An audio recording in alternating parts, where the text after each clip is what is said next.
Hola, buenas. No sé si se me escucha por ahí.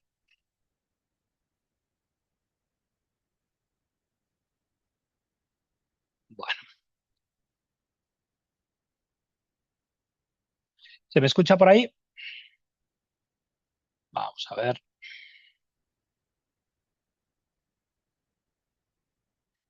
Bueno, a ver si se escucha. Ya estamos grabando. Vamos a ver. Vamos a ver si se me escucha. Vamos a ver.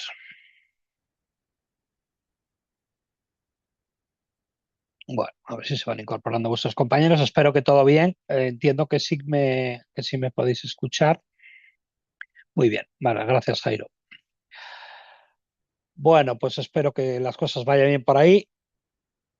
Bienvenidos a esta sesión de la asignatura de gestión tecnológica. Hoy vamos a ver una sesión muy interesante sobre el tema de certificaciones profesionales, algo que realmente es bastante relevante en cuanto a la demanda profesional que hay en el sector.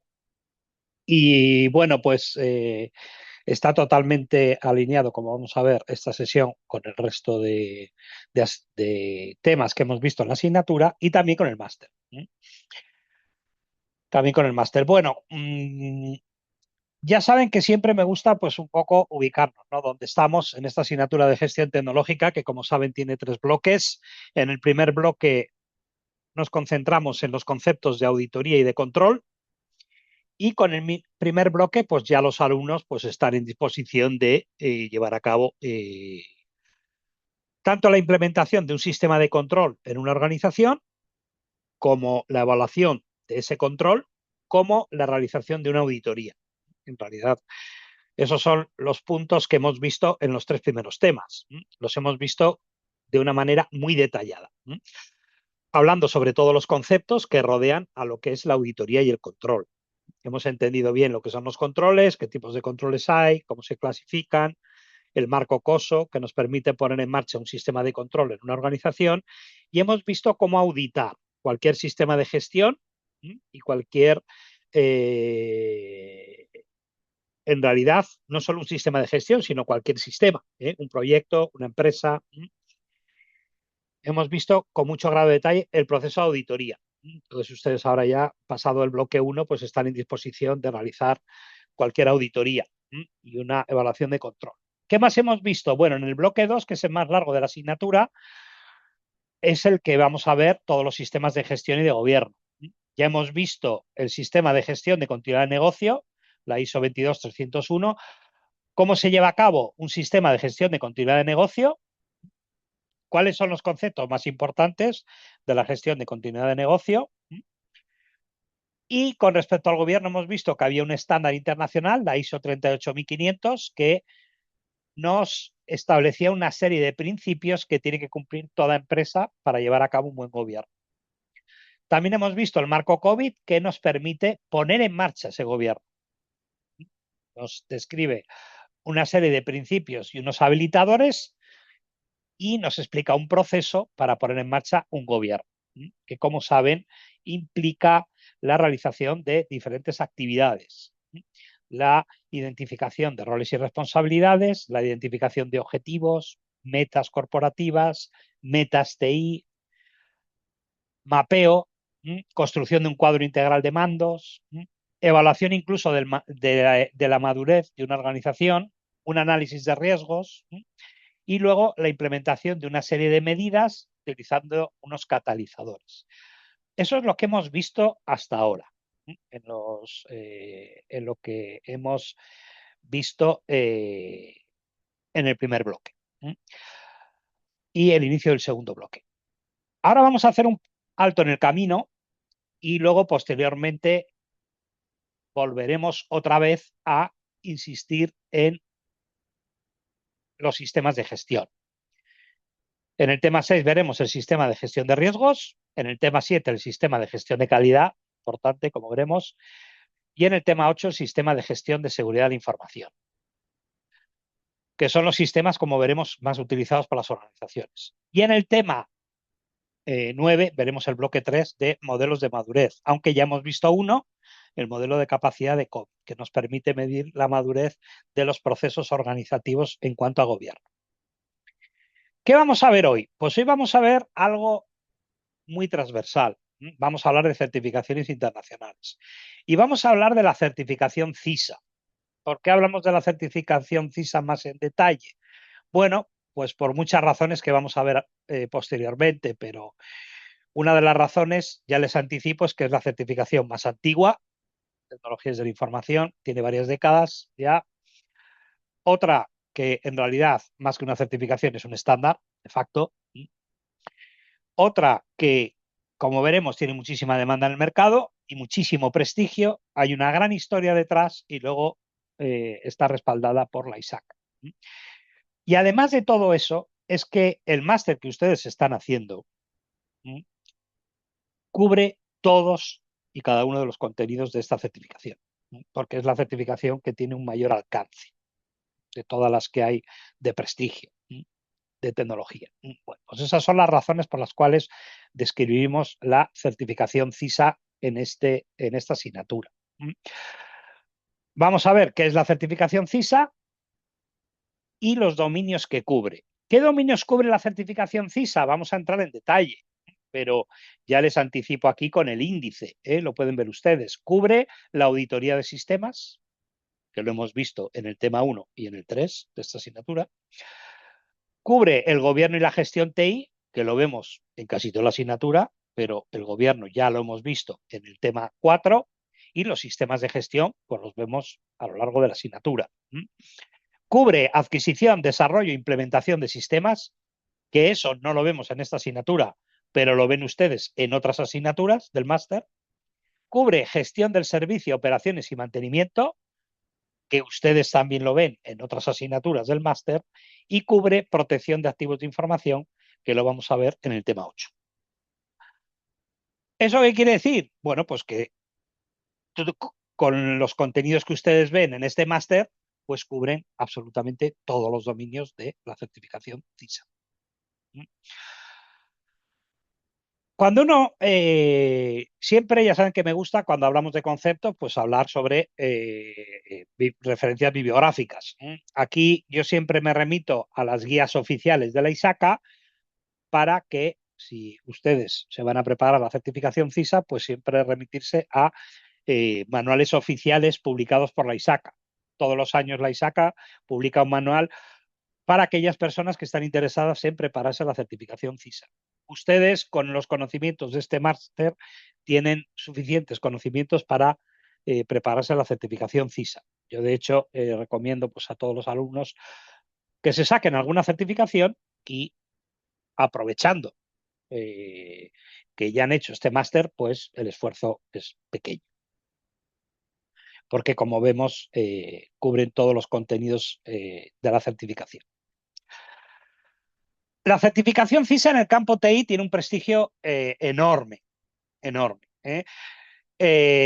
Vamos a ver qué aspectos se tienen en cuenta para obtener esta certificación y cómo es el proceso para obtener esta certificación.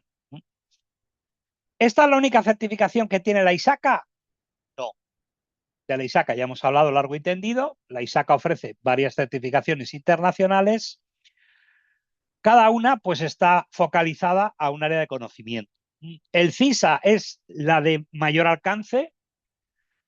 ¿Por qué es la de mayor alcance? Bueno, pues que el CISA está pensada, fue la primera certificación de la ISACA, para un auditor, para que sea capaz de auditar cualquier cosa, un proyecto, el área de servicios, la seguridad de la información, un sistema de gestión.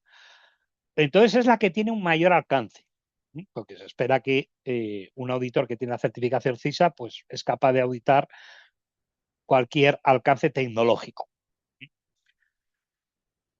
De hecho, es una certificación con muchísimo prestigio y, no sé si lo he comentado en otras ocasiones, pero ahora es el momento. Nosotros los auditores, ya saben que para nuestro departamento trabajan muchísimos auditores. Gran parte de ellos, casi todos, tienen la certificación CISA y los que no la tienen, pues les recomendamos encarecidamente que se la saquen. Porque una persona con esa certificación, pues ya das por hecho que le puedes encomendar una auditoría compleja. ¿Qué otras certificaciones son interesantes dentro de lo que es la ISACA? CRISTE. CRISTE es una certificación relacionada con la gestión de riesgos. Ustedes trabajan en un departamento de riesgos o en una actividad muy relacionada con la gestión de riesgos, es la certificación más interesante. Es muy específica de gestión de riesgos, pero es muy interesante. Luego tenemos la certificación CISM, que eso está pensado para un CISO, es una certificación de gestión para gestionar, es una certificación de gestión más cercana al gobierno, no es una certificación muy técnica y está pensada pues para un responsable de seguridad, director de seguridad. La certificación CGI, que es una certificación relacionada con el gobierno. Esta certificación pues está pensada para alguien que trabaje pues en accionistas, en un consejo de dirección, en una en el consejo de administración de una empresa, en puestos relacionados con el gobierno.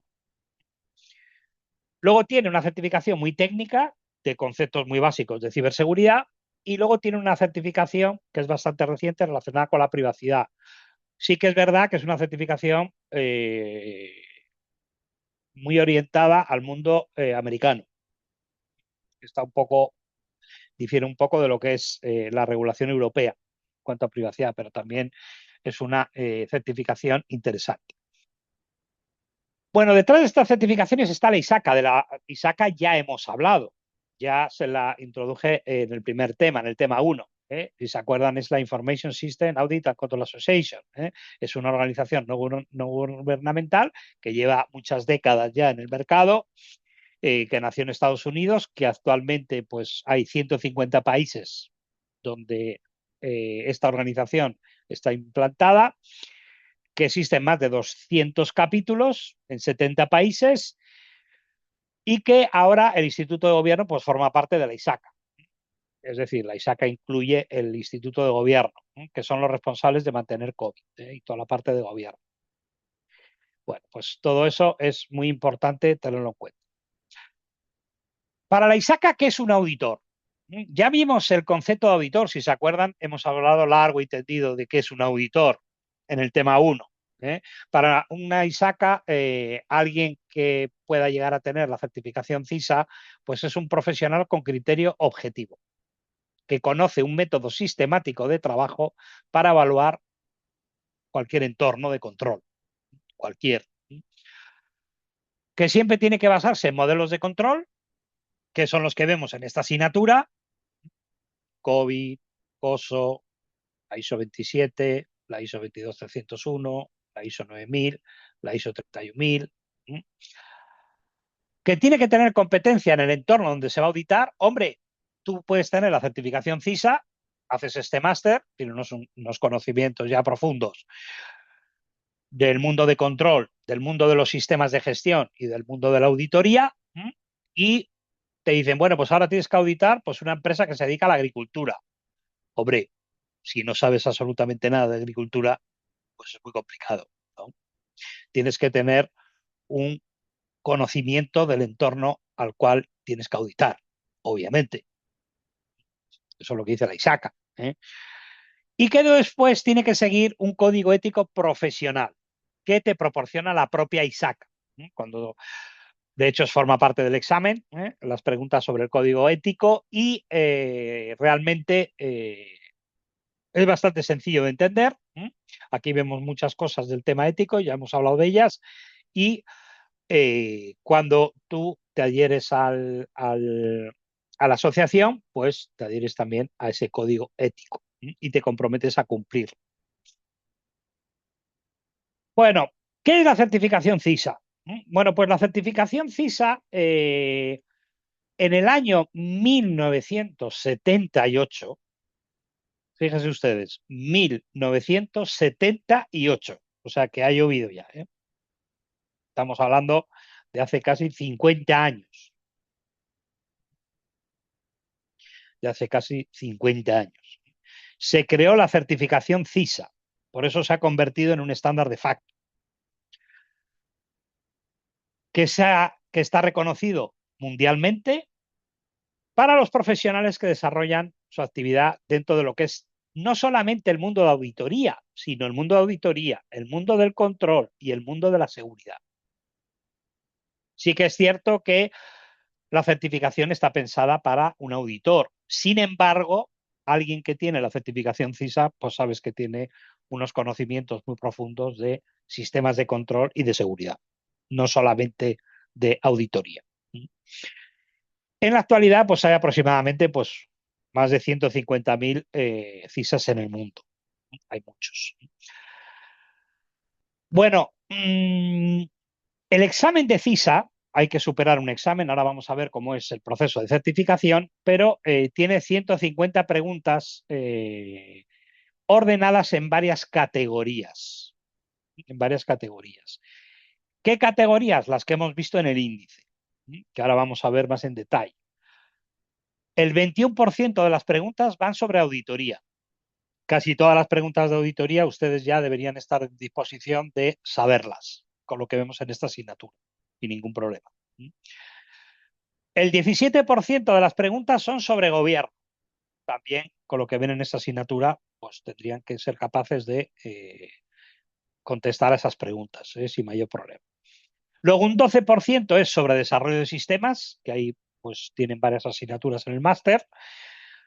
Un 23% sobre operaciones, gestión de servicios, que también tienen en el máster, y un 27% sobre protección de sistemas de información.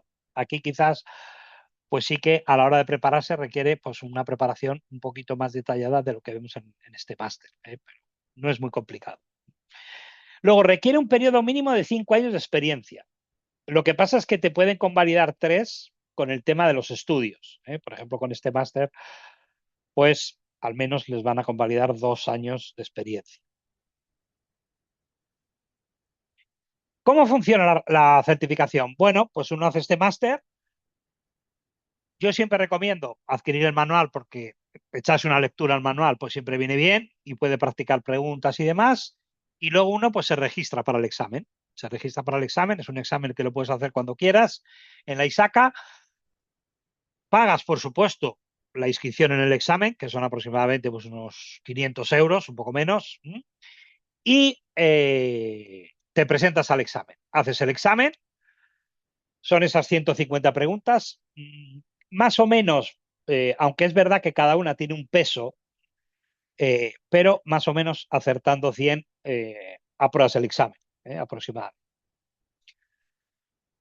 Si sacas el examen, ahora lo vamos a ver en detalle cómo es el proceso, pero te mandan un correo diciendo enhorabuena y demás, y después aplicas a la certificación. Con el examen ya aprobado, pues rellenas tu currículum con tu experiencia, con referencias.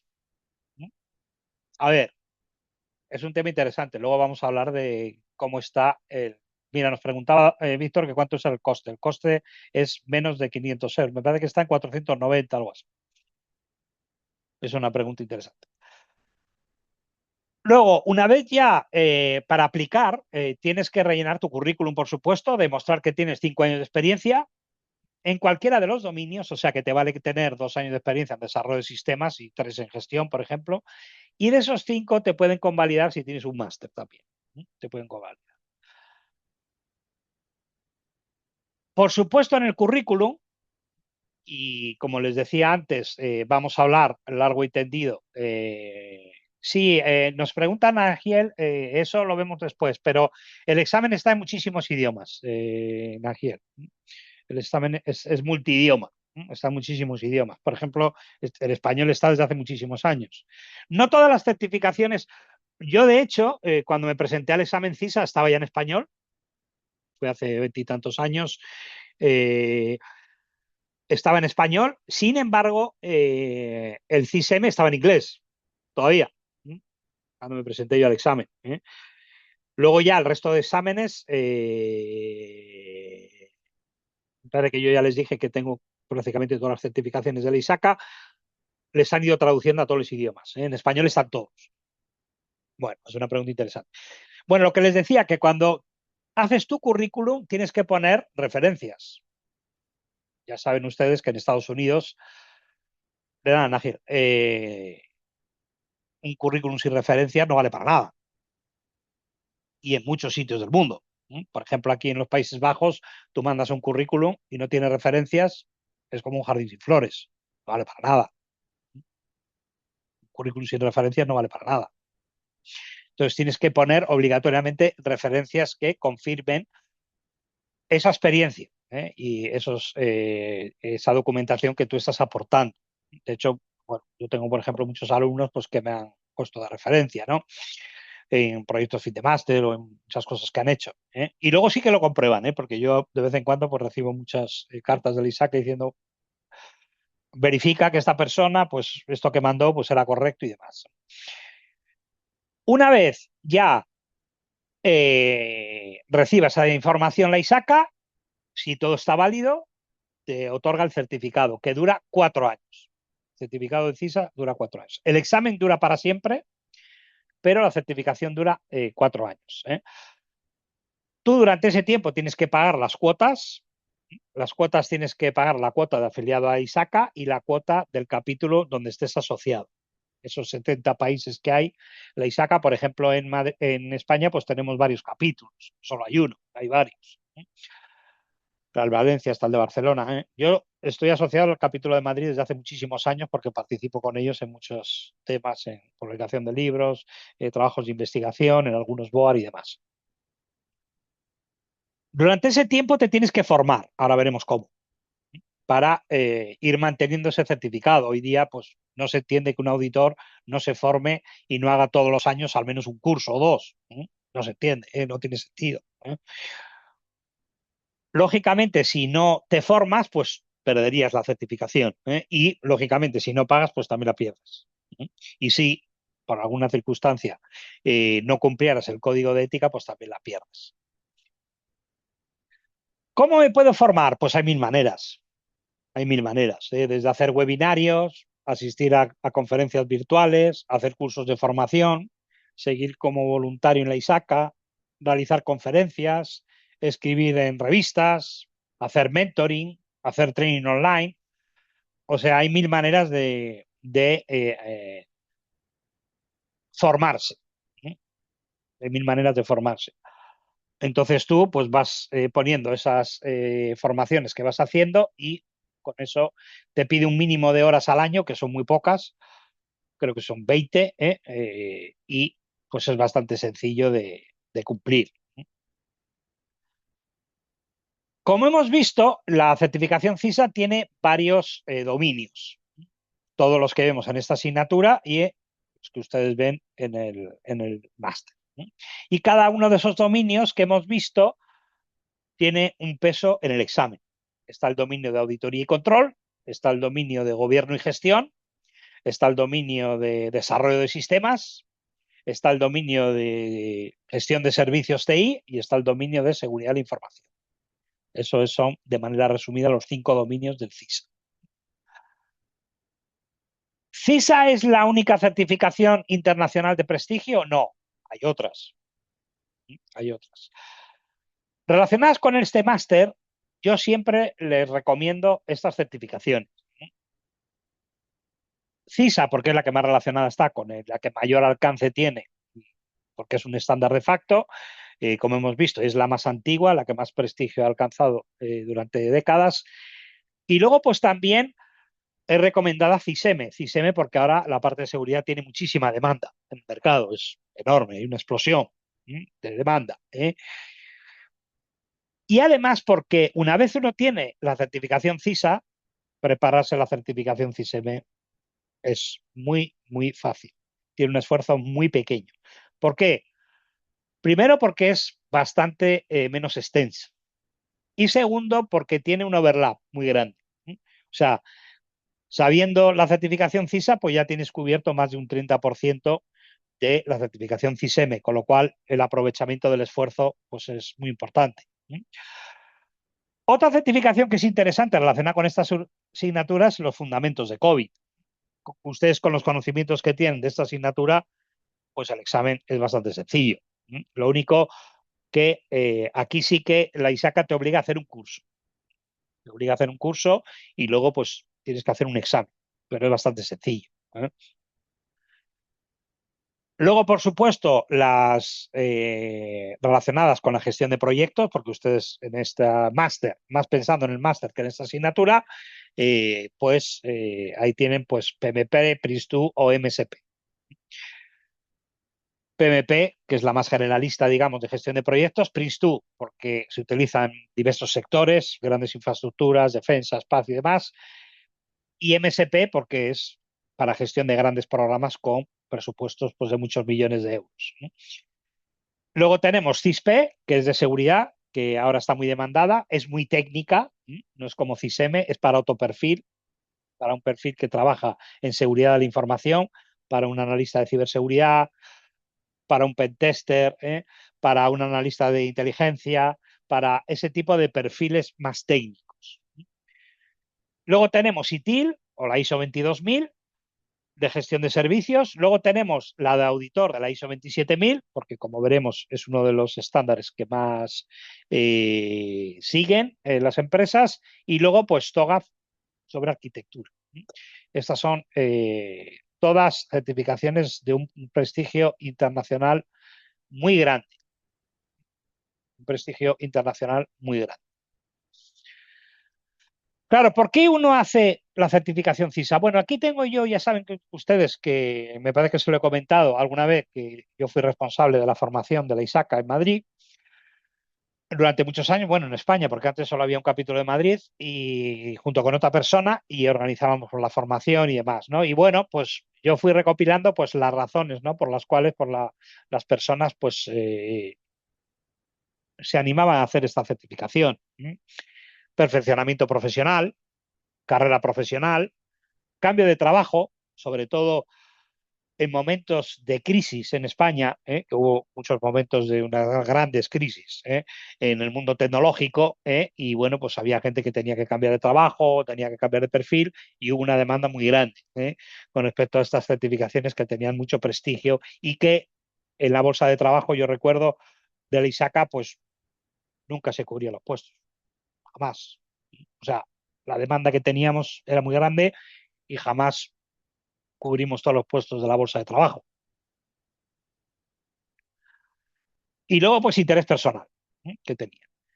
También dices, bueno, pues eso me puede valer casi para cualquier certificación, ¿no? Pero ¿y por qué CISA? Primero por la historia, porque no es lo mismo hacer una certificación que lleva 3 años en el mercado o 10 que una que lleva 50, lógicamente. Segundo, por el prestigio. Tercero, por el criterio profesional, porque tenemos la ISACA detrás, con un criterio, con muchísimos guías.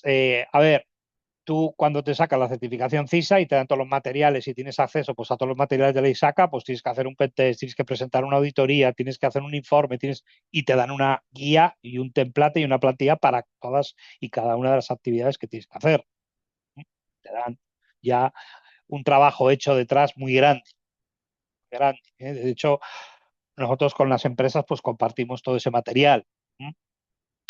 Luego el apoyo institucional. La ISACA, como han visto, es una organización que está en 150 países del mundo y te apoya institucionalmente. Es muy importante. Y luego también porque tiene una visión holística. O sea, estamos hablando de una certificación que cubre todas las partes de la tecnología, desde gestión de proyectos, gobierno, auditoría, control, sistemas de gestión, desarrollo de sistemas, gestión de servicios, continuidad de negocio, seguridad de la información. Es decir, tiene una visión holística, cubre todo lo que es el mundo de la tecnología.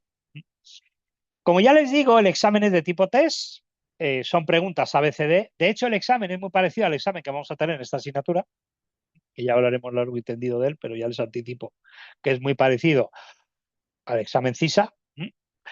No restan preguntas incorrectas, se puede hacer en varios idiomas, como nos preguntaba vuestro compañero, en inglés o en castellano, por ejemplo. Hay varias convocatorias al año, o sea, te puedes presentar varias veces al año. Antes se hacía en sábado, cuando era presencial, pero ahora ya pues es verdad que lo puedes hacer cuando quieras. Se aprueba con un grado de 450 puntos sobre 800, o sea, los máximos son 800 y el mínimo para aprobar son 450, es decir, el 75%. Aproximadamente de 200 preguntas, pues acertar 150. Que les he dicho antes, son 150 preguntas que aciertes de 200, ¿sí? Que son. Y lógicamente, pues no te van a dar pistas en el examen ni nada de eso. Una vez haces el examen y apruebas, te mandan un email con la puntuación. De hecho, te dicen que lo que has sacado en cada dominio. Te dicen, bueno, pues en desarrollo de sistemas has sacado esto, en seguridad de la información has sacado esto. Y al final, pues has aprobado. No tienes que aprobar todos los dominios. No tienes que aprobar todos los dominios. Si la certificación es positiva, el examen, y cumple las normas, envías la solicitud con referencias, lo que les digo, y el currículum resumido.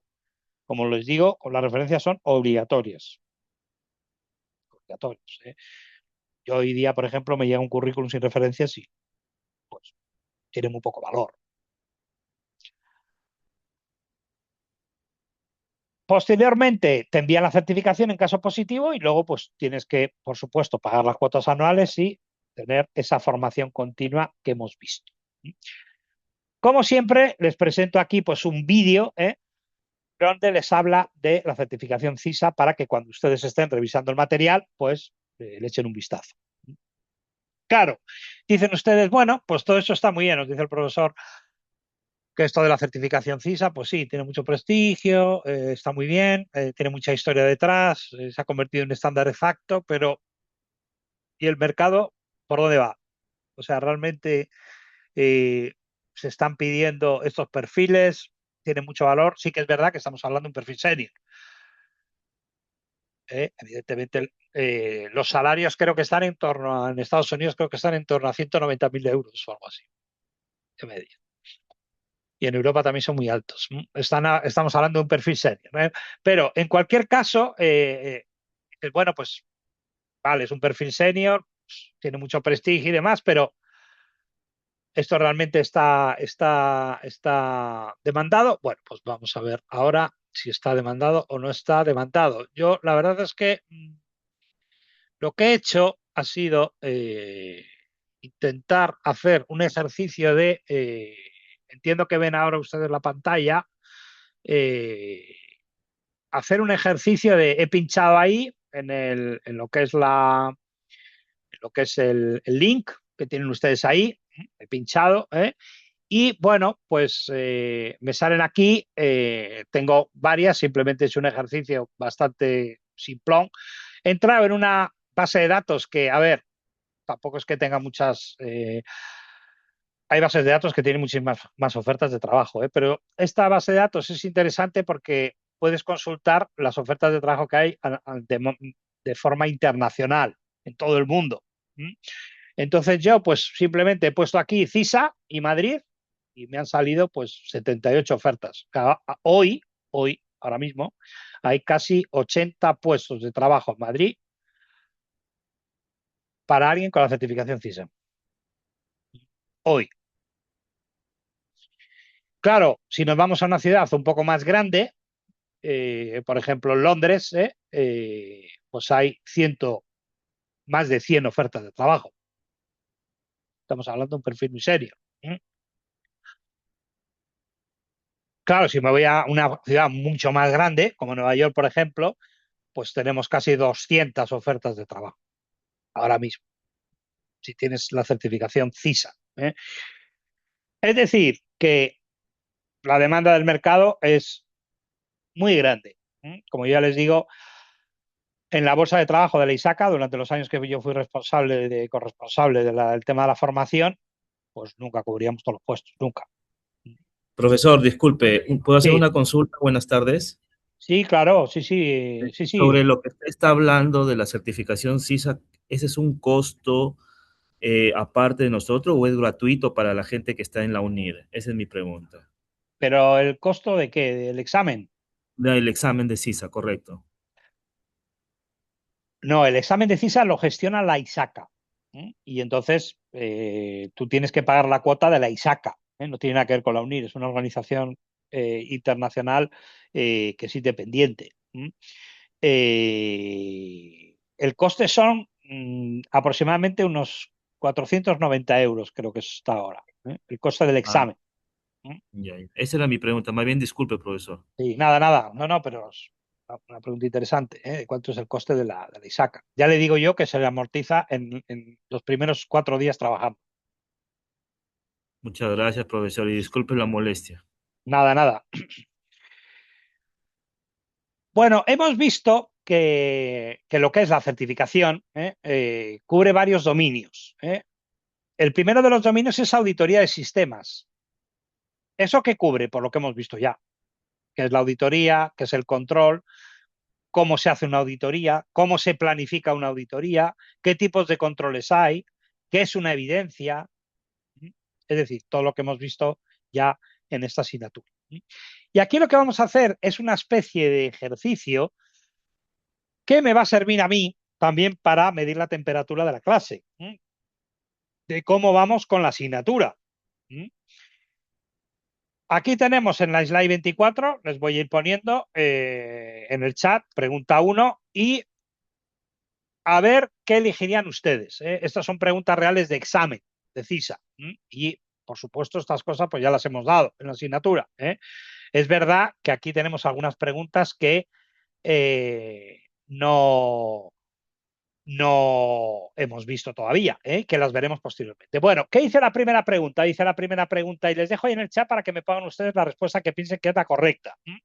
Dice, un ejemplo de utilizar documentación bien diseñada para evitar errores es un ejemplo de un control preventivo, detectivo, correctivo o no es un control. Bueno, pues tienen ustedes ahí en el chat. Mientras tanto, nos preguntaba por ahí, Nair, tal cual menciona la certificación tiene enfoque senior, enfoque de manager. No, no es de manager, es de auditor. Manager es CISM. Es un enfoque de auditor, no es un enfoque de manager. No, no, Daniel, ese es el CISM. Con 5 años de experiencia ya te vale para obtener el CISM. Bien. Bueno, pues ahí vamos viendo que van contestando los alumnos. Vamos a ver, están contestando. Esto lo hemos visto en el capítulo 2, si se acuerdan, en el tema 2, todos los tipos de controles que eran preventivos, que eran correctivos, que era todo eso, y vimos muchísimos ejemplos. Bueno, pues veo que los alumnos, vamos a ver, la mayoría han elegido la respuesta A. Dicen, es un control de tipo preventivo. Y es correcto. Muy bien. Es un control de tipo preventivo. Yo documento por si lo necesito. Muy bien. Vamos a por la pregunta número 2. Pregunta 2. Slide 2. Y dice, la recuperación de archivos eliminados por error, gracias a un backup que teníamos, hace uso de un control y nos dice preventivo, detectivo, correctivo o no es un control. Bueno, pues parece que ya algunos ya se han adelantado por ahí, nos dicen la C, la C, la C. Bueno, parece que de momento va ganando la C, vamos a dar un poquito más de tiempo a los alumnos para que respondan, pero por mayoría de momento pues está saliendo la C. Muy bien, pues todos los que han contestado dicen que la C y es correcto. Muy bien, es la C. Muy bien, pues veo que tienen claros estos conceptos. Si me dijera que yo tengo un backup, pero no lo estoy utilizando, sería de tipo preventivo. Pero como yo lo estoy utilizando para corregir una situación que se ha dado, es un control de tipo correctivo. Muy bien. Bueno, vamos a por la pregunta número 3. Pregunta 3. Slide 25. Nos dice, ¿cuál de las siguientes evidencias creen ustedes que es más confiable? Están ustedes haciendo una auditoría, tienen varias evidencias, tienen la carta de confirmación de un tercero, la información disponible en código abierto, una garantía de la dirección y una razón que ha preparado el auditor a partir de datos que le han dado la administración de la empresa. ¿Cuál consideran ustedes que es más relevante? Acuérdense del concepto de evidencia. Vimos lo que era una evidencia, lo que no era una evidencia, qué había que chequear de una evidencia, cómo analizar la fuente de una evidencia. qué características tenía que cumplir, etcétera, etcétera. Vimos con detalle, con mucho detalle, el concepto de evidencia. Entonces a ustedes les dan todas estas evidencias y tienen que ver cuál es en la que más confiarían, en la que más confiarían en ustedes. Bueno, pues parece que algunos alumnos ya están contestando y parece que se declinan, pues hasta ahora hay un consenso total y todos dicen que la más confiable sería la A, la carta de confirmación de un tercero. Esa sería para ellos la evidencia más confiable. Y es correcto. Muy bien, muy bien, vamos muy bien. Nosotros cuando vamos a auditar una empresa, pues como saben ustedes, hay que evaluar quién te ha proporcionado esa evidencia y si realmente es independiente o no. En este caso, pues se trata de una confirmación de un tercero relevante además, con lo cual pues es muchísimo más confiable que cualquiera de las otras evidencias. Muy bien. Bueno, pues muy bien. Vemos que la verdad que los conceptos pues parece que está claro. Listo certificado, nos dice Lina. Bueno, pues sí, ojalá. ¿Qué se ve en el mundo del gobierno? Bueno, pues los marcos TI, que los vemos aquí, el gestión de riesgos, hablamos largo y tendido de gestión de riesgo, modelos de madurez, hablamos a largo y tendido de modelos de madurez, los estándares, hablamos largo y tendido de los estándares, la gestión TI, lo vamos a ver de la calidad en el tema 7, y la gestión de recursos, de activos y demás. O sea que todo esto en realidad lo vemos en esta asignatura. Bueno, pues vamos a ir a por las preguntas relacionadas con gestión de riesgo y gobierno. Vamos a la slide número 28 y nos dice esta pregunta, nos dice, el objetivo principal de la gestión de riesgos es, y nos dice, eliminar todas las vulnerabilidades posibles, determinar mejor la estrategia de transferir los riesgos, reducir el riesgo a un nivel aceptable o implementar contramedidas que sean efectivas.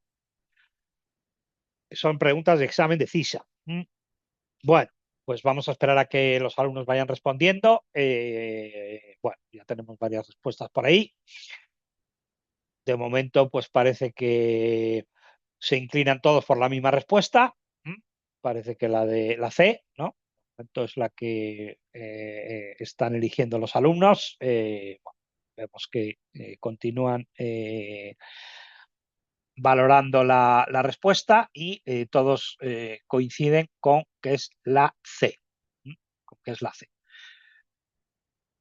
Y es correcto. Muy bien. Es la C, es reducir el riesgo a un nivel aceptable. Lo de eliminar todas las vulnerabilidades no tiene sentido. Por definición, nunca hay que eliminar todas las vulnerabilidades, solo de aquellas que realmente tendrían un riesgo asociado alto. Determinar la mejor estrategia para transferir el riesgo depende, es una manera de gestionar el riesgo y implementar contramedidas efectivas es bueno, pero es mucho más importante reducir el riesgo a un nivel aceptable. Muy bien. Vamos por la slide 29. Nos dice el valor de los activos, y de esto hemos hablado largo y tendido, de gestión de activos, se determina mejor por quién. ¿Quién se creen ustedes que pueden determinar el valor de los activos?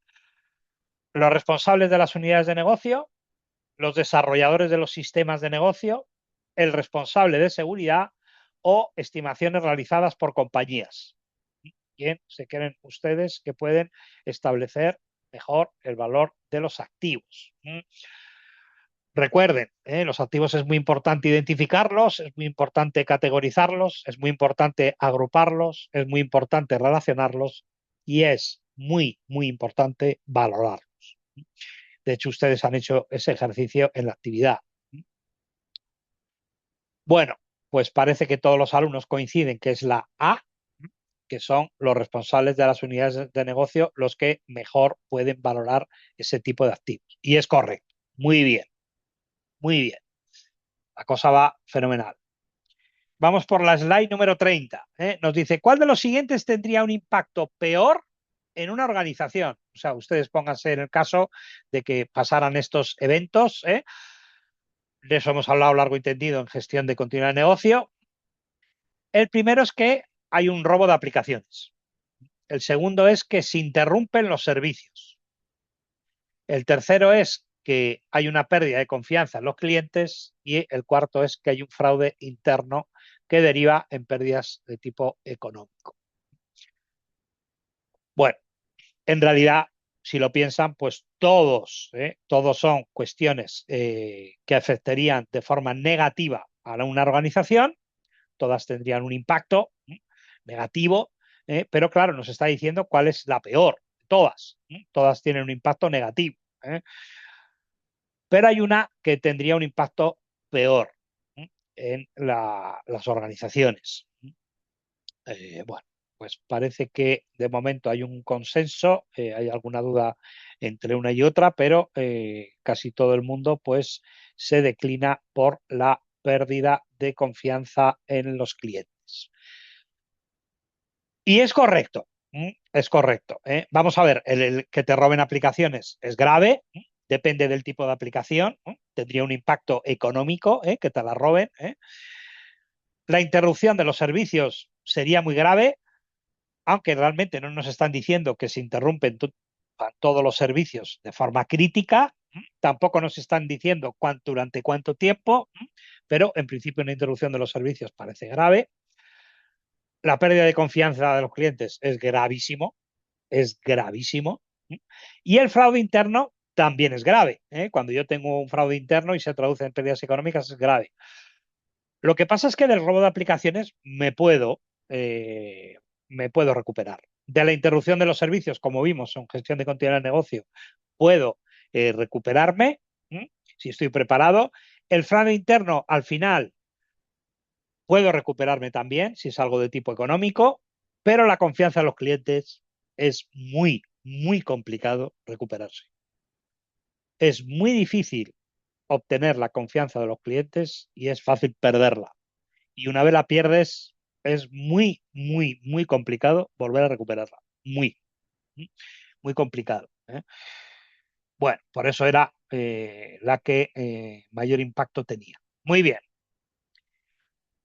Después tenemos un dominio de desarrollo de sistemas. Lógicamente, aquí, ¿qué es lo que dan? Bueno, pues aquí hablan de metodologías de desarrollo de sistemas, gestión de proyectos, migración de sistemas. Todos estos conceptos ustedes los ven en otras asignaturas del máster. Aquí yo tengo simplemente unas preguntas que lógicamente no las vamos a ver ahora porque son de otras asignaturas. Pueden ustedes hacer el ejercicio de revisar si ustedes estarían preparados para responderlas, pero en realidad son de otras asignaturas. Sin embargo, aquí hay una que es de diseño, que está relacionada con esta asignatura. Estamos en la slide 35, que con lo que ustedes dan en esta asignatura, pues deberían de saber responderla. Y nos dicen, el responsable de diseñar e implementar un sistema de control interno es, y nos dice el auditor, la gerencia, el auditor, pero el externo, o el personal que se dedica a la programación. ¿Quién es el responsable de diseñar, implementar y mantener un sistema de control? Eso lo hemos visto, es el Marco Coso. Marco Coso nos define 5 conceptos y nos explica cómo llevar a cabo un sistema de control. Y ahí nos explica claramente quién tiene que diseñar ese sistema. Quién es el responsable de diseñar, implementar y mantenerlo. Bueno, pues vemos a ver, han contestado bastantes alumnos y de momento hay un consenso total y todos dicen que es la respuesta B. La gerencia es la responsable de diseñar, implementar y mantener el sistema de control. Y es correcto, muy bien. El auditor, tanto la respuesta A como la respuesta C, serían los responsables de auditar ese sistema de control, pero no de mantenerlo. De hecho, no podrían participar en su diseño ni en su implementación, por razones obvias. Bien, y el personal de programación es el responsable de ejecutar ese sistema de control que está implantado. Bien. El siguiente dominio es gestión de servicio. ¿Qué es lo que se ve aquí? Bueno, pues aquí, curiosamente, vemos en la asignatura varias cosas, ¿eh? Aquí se habla de software, de gestión de cambios, de gestión de parches, de gestión de bases de datos, pero también se habla de recuperación de negocio, de qué es un VIA, de qué es un BCP, de qué es un DRP, de términos como el Recovery Time Objective, es decir, lo que hemos dado en el tema 4. Hemos dado en el tema 4. O sea que ustedes ese tipo de preguntas ya podrían responderlas. Esta, por ejemplo, está relacionada con gestión de proyectos, que eso ustedes con las asignaturas que dan en este máster tendrían que saber resolverla. Esta también está relacionada con gestión, pero, sin embargo, ustedes deberían de ser capaces de hacer esta slide, porque les está preguntando sobre el proceso de auditoría. Estás auditando un sistema de gestión, perdón, es la slide 39, y nos dice que le proporcionan una serie de información a un auditor. Es compleja esta pregunta, es también de examen de CISA, pero es muy complicada. Ya se lo advierto. Piénsenla bien. No es fácil. Estás auditando si un sistema está bien mantenido o no. Si realmente ese sistema está bien mantenido y tiene un mantenimiento de tipo preventivo. Preventivo. Y entonces nos dice, el auditor ve un registro de tiempo improductivo, es decir, cuándo han estado funcionando los sistemas y cuándo no. Las cifras de confiabilidad de los vendedores, que le dicen, bueno, pues estos sistemas van bien o van mal. Luego, un registro de mantenimiento, es decir, un bitácora donde van diciendo, bueno, pues se ha puesto este parche o se ha cambiado no sé qué o se ha hecho no sé cuánto. Y el programa de mantenimiento preventivo, o sea, un programa donde dices lo que vas a hacer en el futuro con ese sistema, cómo le vas a mantener. Bueno, ya les digo que es bastante complicado la pregunta y no es lo que parece. Bueno, pues ahí han respondido ya varios. Las respuestas hasta ahora solo hay uno que ha puesto la A y otros que han puesto la C. Bueno, pues esta era difícil, ¿eh? Es la A. ¿Por qué? Es la A. Bueno, pues porque el programa de mantenimiento preventivo está muy bien, pero es lo que vas a hacer. Eso no significa que luego lo hagas. Es un programa. Es lo que dices tú que vas a hacer, pero luego no sabes si lo has hecho o no, ¿no? Luego, el registro es muy interesante. Es una evidencia que es más interesante que el programa, porque es lo que te dice que has ido siguiendo ese programa que tú has dicho que vas a hacer. Voy a parchear cada cuánto tiempo mis sistemas, voy a cambiar la versión cada cuánto voy a revisar a ver cómo están los sistemas, etcétera, etcétera, etcétera. Y tienes ahí un bitácora y un tracking de todo lo que vas haciendo. Eso también es muy interesante para el auditor. Las cifras de los vendedores, bueno, es algo para tener en cuenta, pero al auditor no le dice mucho de luego realmente si las cosas se mantienen bien o no. ¿Y qué pasa con la A? Pues con la A lo que te dice es si el sistema funciona o no funciona. Entonces tú puedes tener un mantenimiento preventivo maravilloso, puedes seguir ese mantenimiento a rajatabla y hacer un buen mantenimiento, pero los sistemas no funcionan. Entonces no sirve para nada. Si tú, por ejemplo, estás haciendo parches de un sistema todos los días, pues parece que aquello no pita, ¿no? Porque esos sistemas están caídos cada 2 por 3, ¿no? Era una respuesta difícil, pero siempre tenéis que pensar en el negocio. Es decir, ustedes le cuentan eso a un directivo y les dicen, oye, que el programa de mantenimiento no está muy bien. Bueno, pues que lo arreglen. Oye, que se han ido registrando periódicamente todo lo que he ido haciendo. Ah, pues muy bien. Oye, que los vendedores nos dicen que estos sistemas no son muy confiables o tal. Bueno, pero tú le dices al manager, oye, que estos sistemas están caídos cada no sé cuánto. Eso es grave, muy grave. Bueno, pues siempre tienen que pensar en el negocio cuando están auditando. Otra pregunta relacionada con continuidad de negocio, muy interesante. Nos dice, para desarrollar un plan exitoso de continuidad de negocio, ¿cuánto entienden ustedes que sería clave que participara el usuario? Y nos dicen aquí, nos hablan aquí de 3 fases que son, que ya las vimos con detalle en el tema 4, que son muy importantes a la hora de hacer un plan de continuidad de negocio. La primera es cuando estamos planificando las estrategias de recuperación de negocio. La segunda es cuando estamos desarrollando el plan. La tercera es cuando estamos haciendo el análisis de impacto y la cuarta es cuando estamos haciendo las pruebas y el mantenimiento del plan. ¿Cuándo se piensan ustedes que es más crítico involucrar al usuario? Ya les dije que yo estuve como responsable del sistema de continuidad del Ministerio de Defensa, unos 500 sistemas de información, y hicimos pues todo el proceso, desde el análisis de alcance, después pasando por el vía, después estableciendo las estrategias de recuperación de negocio, después consolidando el plan, después probando el plan y después pues estableciendo un proceso de mantenimiento del plan. ¿Cuándo se piensan ustedes que involucramos nosotros en ese proyecto a los usuarios? ¿En qué fase?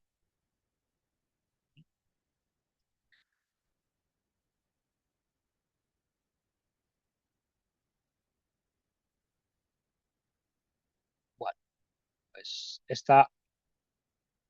hay unas dudas por aquí entre la D y la C. Bien, algunos se cantan por la D, otros por la C.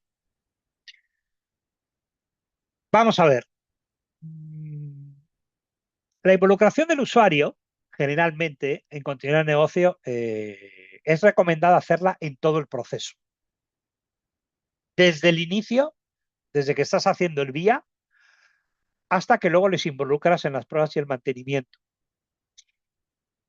En estrategia de recuperación del negocio, generalmente no, porque es una fase más técnica.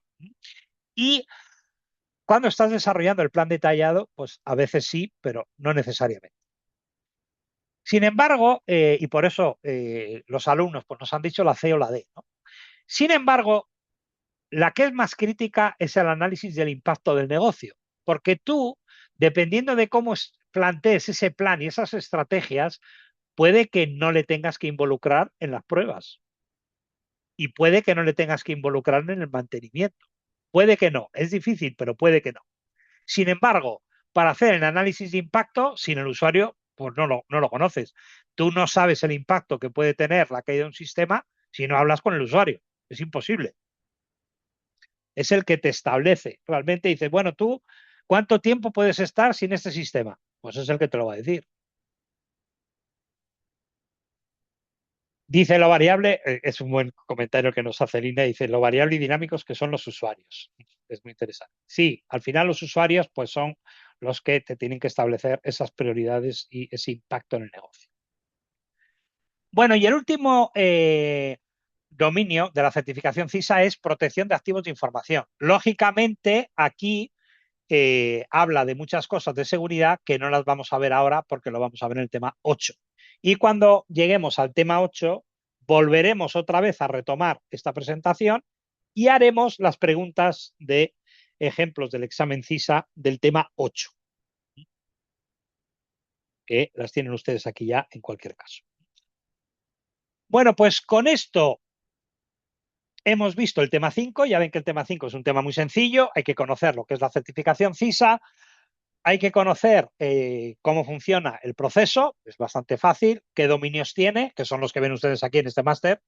Y ya ven ustedes que el examen realmente con muchos de los contenidos que vemos en esta asignatura, pues es bastante asequible. Hay preguntas más difíciles y preguntas más fáciles, pero aquí son preguntas reales de examen que les hemos hecho, bueno, pues han salido bastante bien paradas. En cualquier caso, antes del examen, que haremos un examen de esta asignatura muy similar conceptualmente a lo que es una certificación, no solamente CISA, sino casi todas las certificaciones que les he mostrado hoy aquí, y practicaremos largo y tendido con muchísimas preguntas. Bueno, pues con Profe, esto, Muchas gracias. Profe, Sí, solamente una pregunta que sí, traigo claro. hace unas clases pasadas, pero no había tenido la oportunidad. Me salgo un poquito del tema y es, dentro de todo lo que hemos visto, ¿de qué forma se podría mitigar el hecho de que nosotros tenemos implementados sensóricas o equipamientos urbanos inteligentes, IoT, etcétera, pero que en alguna, por X y motivo, llámese, no sé, vandalización, etcétera, perdemos porque todo el tiempo están tomando datos, por ejemplo, cámaras de videoanalítica y están tomando datos todo el tiempo y necesitamos todos esos datos y que llevamos años recolectando esa data, pero ¿qué pasa cuando hay data interrumpida? Es decir, cuando tenemos históricos que definitivamente no logramos controlar. O sea, no está dentro de nuestro control tener garantizar más que la calidad es la continuidad, porque como La te digo, continuidad. Tienen que son hacer, equipamientos claro, que tienen que están hacer un plan instalados de afuera. continuidad, claro, tienen que hacer un plan de continuidad de negocio. De todas formas, por lo que yo entiendo, también me hablas de temas de seguridad, ¿no? Y seguridad física y seguridad lógica. Entonces, eso lo vamos a ver en detalle en el tema 8. Si quieres, Ok, podemos poner ese ejemplo, ¿eh? Pero en realidad, lo que comentas involucra varios temas de esta asignatura. Involucra sistemas de continuidad de negocio, implantar un sistema de continuidad de negocio, un Business Continuity Plan, es necesario, lógicamente, es obligatorio, diría yo, para ese tipo de negocio que tenéis, y luego también todo lo que es la protección de esos activos y de esos datos. Eso lo vamos a ver en el tema 8, implantar un sistema SGSI, un sistema de gestión de seguridad de la información. ya, Y, por ok. supuesto, analizar los riesgos a los que estéis expuestos.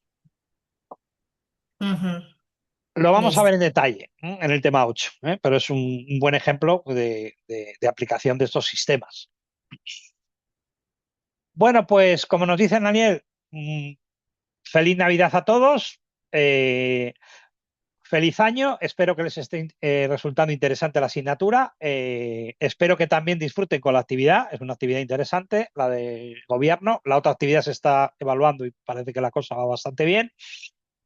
Así que enhorabuena de momento, por lo que he visto, la cosa va muy bien. Y bueno, pues estamos contactados, que les vaya todo muy bien, que descansen también un poquito en estas fechas y que carguen energía para el próximo año. Adiós. Gracias, profe. Muy Gracias, amable. profe. Saludos a todos. Gracias. Feliz Saludos a año. todos. Feliz año. Adiós.